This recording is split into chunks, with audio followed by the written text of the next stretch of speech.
सीटें जीत लेंगे और सरकार बना लेंगे तो ये इनका ख्याली पुलाव ही रह जाएगा, ये पकने वाला नहीं थी। अभी कड़े निर्देश दिए गए हैं कि जहाँ जहाँ भी जितनी नियुक्तियाँ हैं, जितनी भी वैकेंसी हैं, सभी को अविलंब भरा जाए और 5 सितंबर के पहले 5 सितंबर को उन्हें नियुक्ति पत्र मिल जाए, ऐसा निर्देश हमारे माननीय मुख्यमंत्री ने दिया है। और बीजेपी को तो अब लगता है कि जो आज काम 19 साल पहले हो जाने चाहिए थे वो काम आज जब झारखंडी जन सरोकार की सरकार बनी है।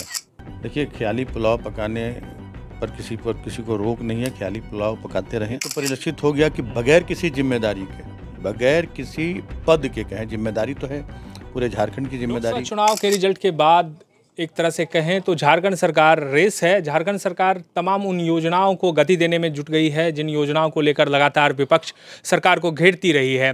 दरअसल आज ही ये खबर निकल कर आई है कि अगले 1 से 2 महीने में जो नियुक्तियों को लेकर सरकार एक तरह से बैकफुट पर नजर आ रही थी, उस पर अब फ्रंट फुट पर आकर खेलने जा रही है। 40,000 के आसपास नई नौकरी अगले 2 महीने में सरकार जो है देने जा रही है। हमारे साथ बात करने के लिए मंत्री मिथिलेश ठाकुर हैं। सर, ये जो पूरा टेन्योर रहा है 4.5 साल का, उसमें सबसे ज़्यादा सवाल ये उठाए गए हैं कि रोज़गार के मसले पर सरकार उस तरह से काम नहीं कर रही है जिस तरह से करना चाहिए। आज जो ये खबर निकल कर आई है कि आप लोग अगले 2 से 3 महीने में 40,000 के करीब जो है नियुक्ति दे रहे हैं, ये क्या है और किस तरीके से ये इम्प्लीमेंट होगा? देखिए, मैं आपकी बात से तो सबसे पहले सहमत नहीं हूँ कि सरकार उदासीन थी नौकरियां देने में।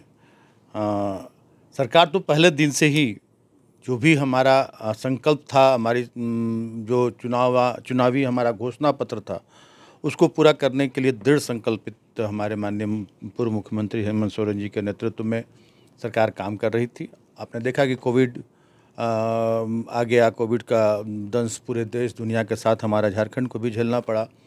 राज्य का खजाना पूरी तरह से खाली था। बावजूद इसके हमने अपने मुखिया हेमंत जी के नेतृत्व में ऐसी फुल प्रूफ हमने नियोजन नीति बनाई जिससे झारखंड वासियों को, सिर्फ झारखंड के यहाँ के आदिवासी मूलवासियों को उनका अधिकार मिलता, उन्हें रोजगार मिलता। लेकिन कैसे स्थितियाँ बनाई गई, परिस्थितियाँ बनाई गई, इससे अभी पूरी जनता वाकिफ़ है। पूरे हमारे युवा बेरोजगार भी अब इससे समझ चुके हैं कि हमारे विपक्षी दल के लोगों ने एक साजिश के तहत नियुक्तियाँ नहीं होने दी। कभी कोर्ट का सहारा लिया, कभी हमारे जो युवा बेरोजगार हैं उनको दिग्भ्रमित करने का काम किया। बावजूद इसके नियुक्तियां होती रहीं।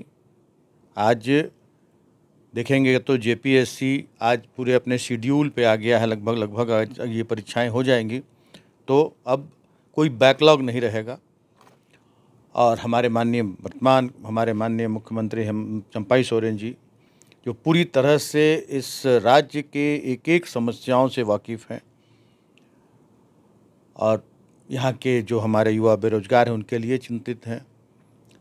कड़े निर्देश दिए गए हैं। अभी तो 3 महीने लगभग आचार संहिता में बीत गया, उसके पहले बहुत सारी अड़चनें भी लगाई थी। अभी कड़े निर्देश दिए गए हैं कि जहाँ जहाँ भी जितनी नियुक्तियाँ हैं, जितनी भी वैकेंसी हैं, सभी को अविलंब भरा जाए और जो हमारे 26,000 जो शिक्षक की वैकेंसी है उसको 5 सितंबर के पहले 5 सितंबर को उन्हें नियुक्ति पत्र मिल जाए, ऐसा निर्देश हमारे माननीय मुख्यमंत्री ने दिया है। और भी बहुत सारी नियुक्तियां हैं हमारे एक्साइज विभाग में, पुलिस विभाग में, अन्य विभागों में, बहुत सारे विभागों में नियुक्तियां हैं। सभी रिक्तियों को हम लोग भरने का काम करेंगे और हमारे जितने भी यहाँ के योग्य युवा बेरोजगार हैं सभी का नियोजन होगा। एक योजना है जिसको लेकर बीजेपी लगातार ये कह रही है कि ये धरातल पर नहीं उतरेगी।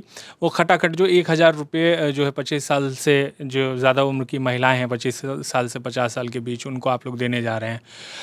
तो ये कब से होगा और इसका क्या फ़ायदा मतलब मिलेगा? इसके पीछे की सोच क्या है सरकार की? देखिए, जब बीजेपी को तो अब लगता है कि जो आज काम 19 साल पहले हो जाने चाहिए थे वो काम आज जब झारखंडी जन सरोकार की सरकार बनी है, 2019 में जनता ने झारखंडी मानसिकता, झारखंडी जन सरोकार की सरकार बनाने का काम किया। पहले दिन से ही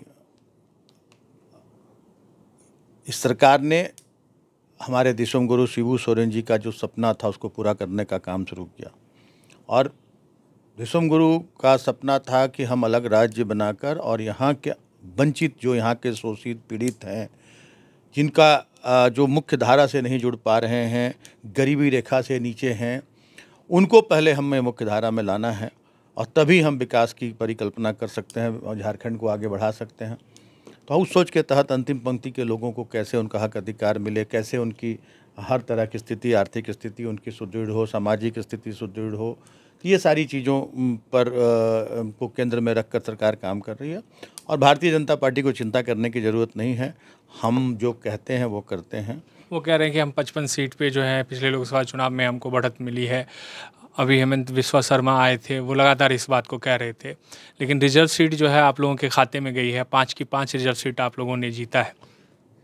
देखिए, ख्याली पुलाव पकाने पर किसी को रोक नहीं है, ख्याली पुलाव पकाते रहें, लेकिन ज़मीनी स्तर पर अगर बात की जाए, सबसे बड़ी बात तो कि इन्हें तो पहले ये स्वीकार करना चाहिए कि आदिवासी राज्य ने इन्हें नकार देने का काम किया।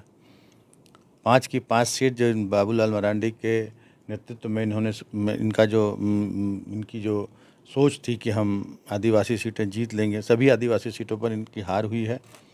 और रही बात 52 सीट जीतने की या और 50 सीट जीतने की, तो ये उसी मुगालते में रहें। हम तो चाहेंगे कि उस मुगालते में रहें कि ये इतनी सीटें जीत लेंगे और सरकार बना लेंगे, तो ये इनका ख्याली पुलाव ही रह जाएगा, ये पकने वाला नहीं।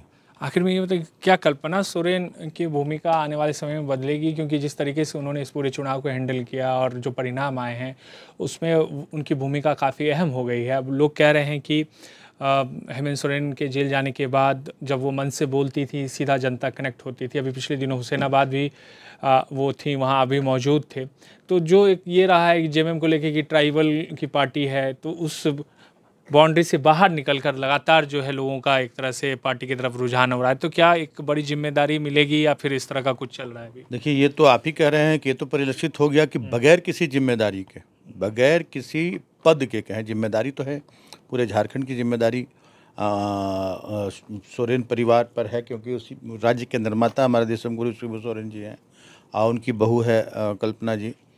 और आज जिस साजिश के तहत आज इस राज्य को जिस तरह से हमारे माननीय पूर्व मुख्यमंत्री तेज़ी से आगे बढ़ाने का काम कर रहे थे, उस पर ब्रेक लगाने का काम किया केंद्र में बैठी सरकार ने और उन्हें एक साजिश के तहत जेल में डालने का काम किया।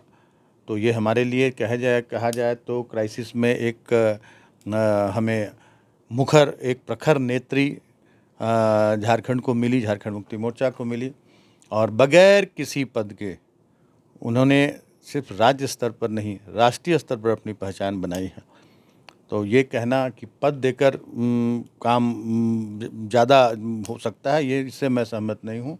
अपनी जिम्मेदारी अगर एक कार्यकर्ता भी अच्छी तरह से समझे राजनीतिक दल में, तो वो बहुत कुछ कर सकता है और ये साबित कर दिया है हमारी कल्पना जी ने।